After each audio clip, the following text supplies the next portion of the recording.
Hi friends, welcome back. तो देखते हैं how 3 Indian pilots escaped from Pakistan jail. ओए होए, चलो देखें। मुझे भी नहीं पता, आपको पता है इस बारे में? मुझे नहीं, कोई आइडिया नहीं है।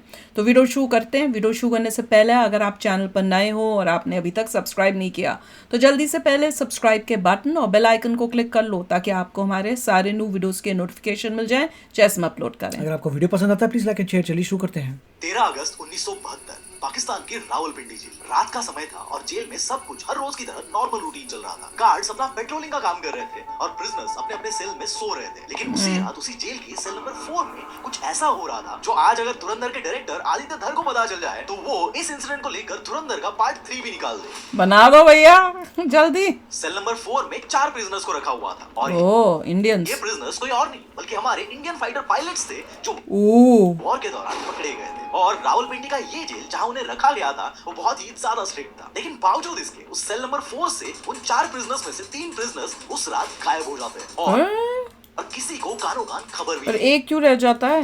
यहाँ चौंकाने वाली बात ये थी कि उस वो बेचारे को मेन गेट से मारेंगे। ऑब्वियसली भाग नहीं सकते थे क्योंकि वहाँ गार्ड्स थे। तो फिर सवाल ये आता है कि वो वहाँ से आखिर भाग कैसे निकले? क्या मेरा तो क्वेश्चन है कि जब हमारे इंडियन पायलट से 4 थे, क्या हमारी इंडियन गवर्नमेंट को पता था कि ऐसे 4 हमारे पायलट्स यहाँ पे जेल में बंद हैं? फिर हो सकता है कि उन्होंने वहाँ के किसी गार्ड को मैनिपुलेट वगैरह करके कोई लालच दिया हो। लेकिन ऐसा कुछ भी नहीं था। ना वो किसी खिड़की से भागे और ना ही उन्होंने किसी गार्ड को किसी सुरंग बनाई होगी नीचे, से देखो। मैनिपुलेट किया। तो फिर वो वहां से भागे कैसे? और जैसे कि मैंने कहा था कि उस सेल में 4 प्रिजनर्स को रखा गया था, तो फिर उनमें से 3 लोग ही क्यों भाग गए? चौथा पायलट क्यों नहीं भागा? नॉर्मली आप देखोगे जितनी भी ऐसी मूवीज हैं जिनमें सोल्जर्स को जाबाज दिखाया जाता है वो most of the times Hollywood की होती है। उन्हें देखकर लगता है कि दुनिया भर में अगर सबसे पावरफुल और सबसे जाबाज अगर कोई आर्मी होगी तो वो उनकी ही होगी। लेकिन अगर देखा जाए तो हमारी इंडियन मिलिट्री के बहादुरी के ऐसे ऐसे किस्से इतिहास में दफन है जिनके बारे में अगर बात की जाए तो हफ्ते और महीने कम पड़ जाएंगे। पर इस डॉक्यूमेंट्री के थ्रू हमने कोशिश की है कि हम इंडियन मिलिट्री का वो एक इंसिडेंट आपके सामने लेकर आए जो इतिहास के पन्नों में कहीं दब कर रह गया था। सो ये कहानी है उन 3 जवानों की जो एक मोस्ट सिक्योर जेल से पूरे पाकिस्तान को चकमा देकर पाकिस्तान की जेल से भाग निकले थे। वाह, ये कहानी लिटरली किसी मूवी से कम नहीं है क्योंकि इसमें सस्पेंस, थ्रिल और ड्रामा वो सब कुछ है जो एक सुपर हिट मूवी में होता है। और इस कहानी का जो एंड है उसमें एक बहुत ही बड़ा ट्विस्ट आने वाला है, उसे तो गलती से भी मिस वो मत है का पायलट साहब? करना। और हाँ, एज अ डिस्क्लेमर मैं आपको पहले ही क्लियर कर दूं कि इस कहानी का एंड वैसा नहीं होने वाला जैसा आप थ्रू आउट द डॉक्यूमेंट्री सोच कर चल रहे होंगे। क्यों, हमारे पायलट्स बचेंगे नहीं क्या? मैं तो क्या पहले तो ये सोच के चल रही हूँ कि भाग गए होंगे। आपसे मैं एक खतरे के समय बोल रही हूँ। कुछ ही घंटे पहले करीब 5:30 बजे शाम के पाकिस्तान ने हमारे ऊपर एक हमला किया। आजा घर मोरे परदेसिया तू आजा, रास्ता निहार तेरा अखियाँ आजा।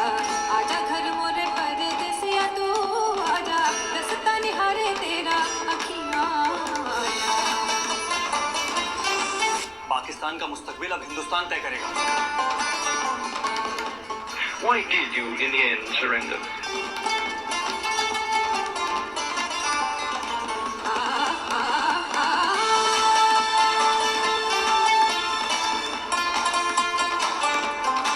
वो पाकिस्तानियों की तरह ड्रेस होके भागेंगे?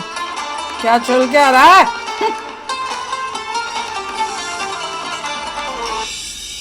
और हाँ, जो लोग पहली बार इस चैनल पर आए हैं उन्हें मैं बता दूं कि हम इस चैनल पर ऐसे ऐसे टॉपिक्स कवर करते हैं और खासकर उन्हें इस वे में कवर करते हैं जो आपको उस टॉपिक के बारे में एक मारियो मारा है। परसेप्शन प्रोवाइड करते हैं। और मैं एग्जैक्टली किस सोच और किस परसेप्शन की बात कर रहा हूँ वो आपको तभी पता चलेगा जब आप खुद उन डॉक्यूमेंट्रीज को जाकर देखोगे। इसलिए इस डॉक्यूमेंट्री को देखने के बाद आप इस चैनल की बाकी डॉक्यूमेंट्रीज को भी एक बार गो थ्रू कर सकते हो। Now without wasting any time let's get started. क्या है प्लानिंग द इम्पॉसिबल?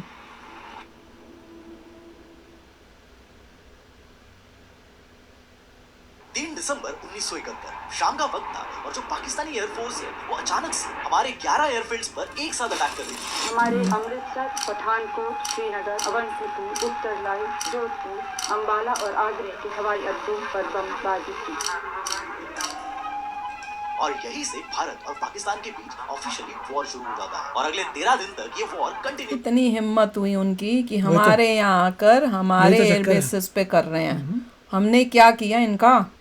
चलता रहा और उसी बीच 10 दिसंबर 1971 को दिलीप पारुलकर जो कि एक फाइटर पायलट थे, उन्हें एक बहुत बड़ी जिम्मेदारी दी जाती है। पाकिस्तान के इस वाले एरिया में, जो कि ईस्ट ऑफ लाहौर का एरिया है, वहां पर एक रडार स्टेशन था जो उस वॉर के दौरान इंडियन एयरफोर्स की जो भी सेंसिटिव एक्टिविटीज होती थी उन्हें ट्रैक कर रहा था। इसीलिए जो दिलीप पारुलकर थे, उन्हें यही जिम्मेदारी सौंप दी गई कि वो जाकर उस स्टेशन को तबाह कर दे। अब पारुलकर जी अपने मिशन पर गए, मिशन अकम्प्लिश भी कर लिया, लेकिन वहां एक बहुत बड़ी गड़बड़ हुई। क्या हो गया?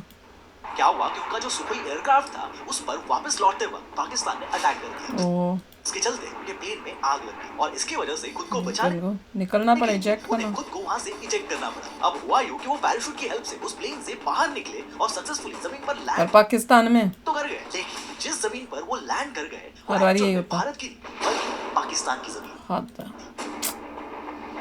जफर, पता आप नहीं क्या सोच था। कर देखो कि ऑलरेडी भारत पाकिस्तान के बीच वॉर चल रहा था, लोगों का गुस्सा 7वें आसमान पर था और उस बीच एक इंडियन फाइटर पायलट जाकर उनका स्टेशन बर्बाद करके रख देता है और फिर वो पकड़ा जाता है। सो जस्ट इमेजिन कि दिलीप पारुलकर जी को पाकिस्तान की जमीन पर लैंड होता हुआ देखकर हाय हाय, वहाँ के लोगों का क्या रिएक्शन हुआ। पाकिस्तानियों ने जैसे ही एक इंडियन पायलट को अपनी जमीन पर गिरते हुए देखा तो उनका खून खौलना शुरू हो गया और पूरी की पूरी भीड़ उन पर टूट पड़ी। कुछ लोगों ने पारुलकर जी को मारना भी शुरू किया और कई लोगों ने उनका सामान भी चोरी कर लिया।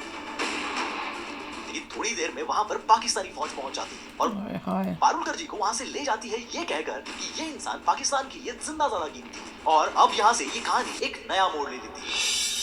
पाकिस्तान के रावलपिंडी में उस वक्त कुछ कैंप्स होते थे जहां पीओडब्ल्यू यानी प्रिजनर्स ऑफ वॉर को रखा जाता था। ये कैंप्स बेसिकली एक जेल की तरह ही होते थे जहां प्रिजनर्स को रखा जाता था। इसलिए पारुलकर जी को पकड़ने के बाद पाकिस्तानी फौज उन्हें सबसे पहले उसी पीओडब्ल्यू कैंप में ले गई और अच्छा, ये तो पहला उन्हें डरा धमकाकर उनसे सेंसिटिव इंफॉर्मेशन गैदर करने की कोशिश की। फॉर एग्जांपल, इंडिया का आदमपुर एयरबेस जो कि पंजाब के जलंधर में लोकेटेड है और पाकिस्तानी बॉर्डर से अप्रॉक्स 100 किलोमीटर के डिस्टेंस पर है, उस एयरबेस को यूज करके इंडिया ने उस दौरान पाकिस्तान को बर्बाद कर रखा था। इसीलिए पाकिस्तानी आर्मी ने क्या किया कि सबसे पहले पारुलकर जी को उसी आदमपुर एयरबेस का एक नक्शा बनाने को लगाया ताकि ओ, उसे यूज करके वो उस बेस पर बॉम्बिंग कर सके। अब ये बॉलीवुड की कोई स्पाई मूवी तो चल नहीं रही जिसमें हीरो बोले कि नहीं बताऊंगा, जो करना है कर लो। ऐसे फिर बताया। क्रिटिकल मोमेंट्स में बहुत ही स्ट्रैटेजिकली और सोच समझकर डिसीजंस लिए जाते हैं। इसलिए पारुलकर जी के पास दो ही ऑप्शंस थे, एक या तो वो पाकिस्तानी ऑफिसर्स को वो नक्शा बनाकर दे दे या फिर उनका वो टॉर्चर फेस करे जो मौत से भी ज्यादा बदतर हो सकता था। लेकिन पारुलकर जी ने यहाँ पर एक स्मार्ट गेम किया। उन्होंने गलत मैप बना दो भाई, थोड़ा बहुत।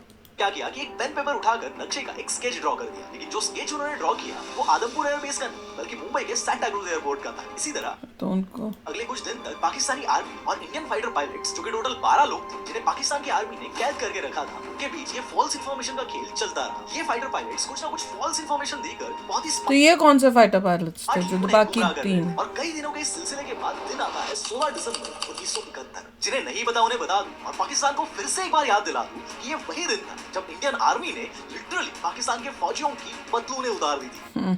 इसी दिन पाकिस्तान के 93,000 सोल्जर्स ने इंडियन आर्मी के सामने सरेंडर कर दिया था। ओ, तो उसको भी नहीं अब मान रहे, कैसे लोग हैं। वर्ल्ड वॉर 2 के बाद आज तक का ये लार्जेस्ट मिलिट्री सरेंडर था। यही नहीं, 15 दिसंबर 1971 को जुल्फिकर अली भुट्टो जो कि उस वक्त पाकिस्तान के एक इंपॉर्टेंट पॉलिटिकल लीडर थे, वो इस वॉर को लेकर यूएन पहुंच गए थे। लेकिन क्योंकि यूएन काउंसिल ने उन्हें भाव नहीं दिया तो उन्होंने लिटरली यूएन काउंसिल के सामने डॉक्यूमेंट्स फाड़ दिए थे और वहां से बाहर निकल गए थे। और इवन इसी सरेंडर के बाद वेस्ट पाकिस्तान से ईस्ट पाकिस्तान अलग हुआ था, जिसे ही आज बांग्लादेश के नाम से जाना जाता है। इसीलिए जिस तरह भारत ने पाकिस्तान को घुटनों पर लाकर रख दिया था, उसी वजह से इस दिन को विजय दिवस भी कहा जाता है।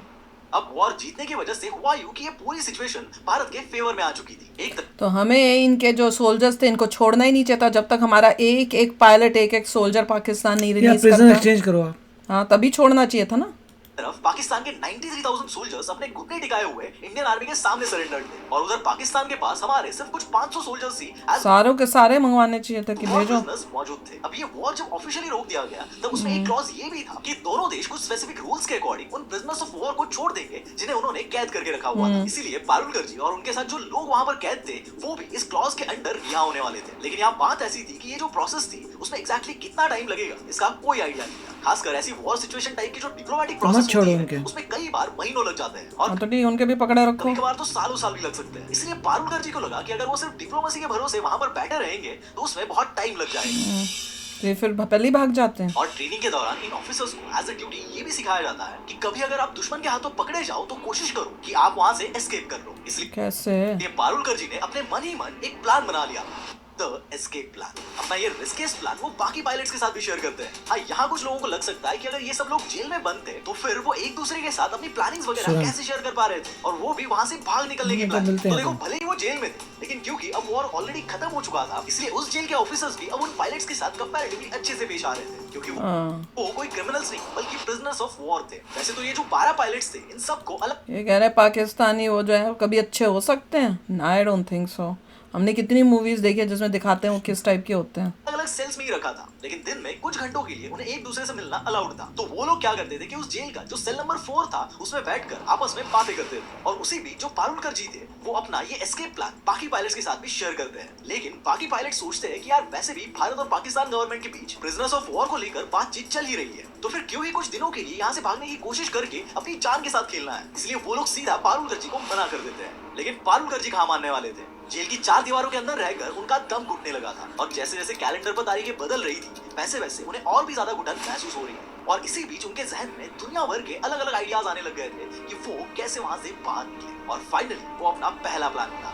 क्या होता था कि जब भी कोई प्रिजनर रात में वॉशरूम जाता था तो उस पर नजर रखने के लिए उसके साथ एक गार्ड होता था जिसके पास एक रिवॉल्वर होती थी। तो पारुलकर जी ने सोचा कि क्यों ना उसी गार्ड की वो रिवॉल्वर छीनकर उसी की कनपट्टी पर रखकर वहां के बाकी गार्ड्स को धमकाया जाए और वहां से बाहर निकला जाए। लेकिन ये पॉसिबल तो नहीं है, डेंजरस है। सुनने में ही अच्छा था, प्रैक्टिकली ये ऑलमोस्ट इम्पॉसिबल था, क्योंकि वहां किसी बॉलीवुड मूवी की शूटिंग नहीं चल रही थी। तो ऐसे बंदूक दिखाकर हीरो वहां से निकल जाए। और ये बात पारुलकर जी को भी रियलाइज हुई, और फॉर्चुनेटली उन्होंने वो प्लान वहीं पर ड्रॉप कर दिया। गुड। अब सब मिलके करे तो अलग बात है, सारे के सारे जितने भी उन्होंने कैद किए 3 बंदे गए। पर देखना एक बहुत ही इंटरेस्टिंग चीज हुई। क्या हुआ कि जब उन्होंने अपना पहला प्लान ड्रॉप कर दिया, उस वक्त उन्हें जिस सेल में रखा गया था वो वहां देखते हैं कि उस सेल की जो खिड़की थी वो काफी पुरानी और कमजोर हो चुकी थी। और यही से पारुलकर जी के दिमाग में एक और नया आइडिया आ गया। खिड़की तोड़ के उन्होंने सोचा कि अब वो इसी खिड़की से बाहर निकल जाएंगे। इसलिए अगले कुछ दिनों तक पारुलकर जी उसी खिड़की को थोड़ा थोड़ा करके लूज कर रहे हैं। ये कई मूवीज में भी हमने देखा है। पर आकर वो उस खिड़की को इतना लूज कर देते हैं कि उसे अगर जोर से धक्का भी मार दिया जाए तो वो खिड़की उस फ्रेम से निकलकर दीवार से बाहर गिर जाती है। लेकिन इस प्लान में दिक्कत ये थी कि अगर वो उस खिड़की को धक्का देकर गिरा देते तो इतनी बड़ी खिड़की जमीन पर गिरने से जोर की आवाज क्रिएट हो जाती और उस जेल के सभी गार्ड्स अलर्ट हो जाते और पारुलकर जी को भागने से पहले ही पकड़ लेते। फिर तो कभी नहीं भाग सके। इसलिए पारुलकर जी ने यहाँ पर एक बहुत ही शातिर चाल चली। उन्होंने कोई भी जल्दबाजी किए बगैर शांति से काम लिया, और वो एक ऐसे दिन का इंतजार करने में लग गए जब मौसम बहुत ज्यादा खराब हो। उन्होंने सोचा बारिश हो, क्यों ना एक ऐसे दिन का इंतजार किया ताकि गिरेगा तो आवाज नहीं आएगी ना, किचड़ किचड़ होगा। और उसी बीच जब जोर से कोई बिजली कड़कड़ाई तो उसी एग्जैक्ट मोमेंट पर वो उस खिड़की को धक्का मार के जमीन पर गिरा देते, तो शायद उससे उस खिड़की के गिरने की आवाज किसी को सुनाई नहीं देगी। लेकिन किस्मत को शायद कुछ और ही मंजूर था। हुआ यूं कि अगले कई दिनों तक ऐसा दिन आया ही नहीं कि मौसम उस लेवल तक बिगड़ जाए। और उसमें भी ये हुआ कि उस जेल के अथॉरिटीज ने उस जेल वो सब ठीक कर मेंटेनेंस का काम शुरू कर दिया, और उन्होंने उनके उस खिड़की को वापस से टाइट करवा दिया। हो गया काम। और इसके चलते पारुलकर जी के प्लान पर फिर से एक बार पानी फिर गया। भैया ये होती है जब किस्मत नहीं अच्छी होती। मूवियों में भी कई बार ही देखा है ना, वो करने की कोशिश करते हैं, लग रही एस्केप होगा, देखते कैसे। क्योंकि इवन टनल अगर बना रहे तो मैं यही सोच रही थी कि टनल में वो तो डेली आके चेक करते हैं हर एक उसको जाके ना, जेल का जो भी कमरा या जो भी बोलते हैं आप उसको सेल, उसको आके रेगुलरली चेक करते हैं वो लोग। तो वो भी और मिट्टी कहाँ फेंकेंगे, क्या वो रोज थोड़ी थोड़ी पॉकेट में लेके जा रहे हैं और फिर बाहर फेंक रहे हैं, वो भी डाउट है। फिर जो छेद कर रहे हैं उसको कैसे छुपाएंगे, कैसे लग जाएंगे। हाँ, तो क्या होगा, वो कोई और तरीका है कि कुछ और इनको मिला, ऐसा कुछ पता नहीं क्या है। तो देखते हैं। और 3 ही क्यों गए, 1 क्यों नहीं गया, वो क्यों रुक गया? बताया था उन्होंने कि एक ने बोला होगा कि नहीं मैं तो नहीं जाऊंगा, मेरे को यहीं पे रहना, नहीं मैं तो छोड़ देंगे अभी, मतलब एक्सचेंज हो रहा है। हाँ, कि मतलब वही कि मैं यहीं पे रहूंगा, कुछ दिनों में होने वाला है शायद, पता नहीं, देखते हैं क्या होता है। और उसके बाद जब छूटते हैं तो उसके बाद देखो, छूट के बाहर भी निकलेंगे तो रहेंगे तो पाकिस्तान के इलाके में, तो पाकिस्तान से वापस इंडिया तक कैसे पहुंचेंगे, वो भी तो बात है। तो ये भी तो बहुत मुश्किल काम है। तो चलो देखेंगे। क्योंकि हम लोगों को ये पता चला, इसका मतलब सक्सेसफुल हुआ होगा, तभी तो किसी ने बताया होगा। आई होप सक्सेसफुल हो। मुझे तो लग रहा है कहीं कुछ और गड़बड़ ही ना दिखाएं, पर देखना पड़ेगा। इंटरेस्टिंग है। तो मिलते हैं नेक्स्ट वीडियो में बहुत ही जल्द। Till then take care and bye bye. तो अगर आप मेरे इस चैनल पे नए हो तो जल्दी से सब्सक्राइब के बटन को हिट करो और बेल आइकन को क्लिक करो, ताकि आपको मेरा जब नया वीडियो मैं लगाऊं आपको उसके बारे में जल्दी से पता चल जाए।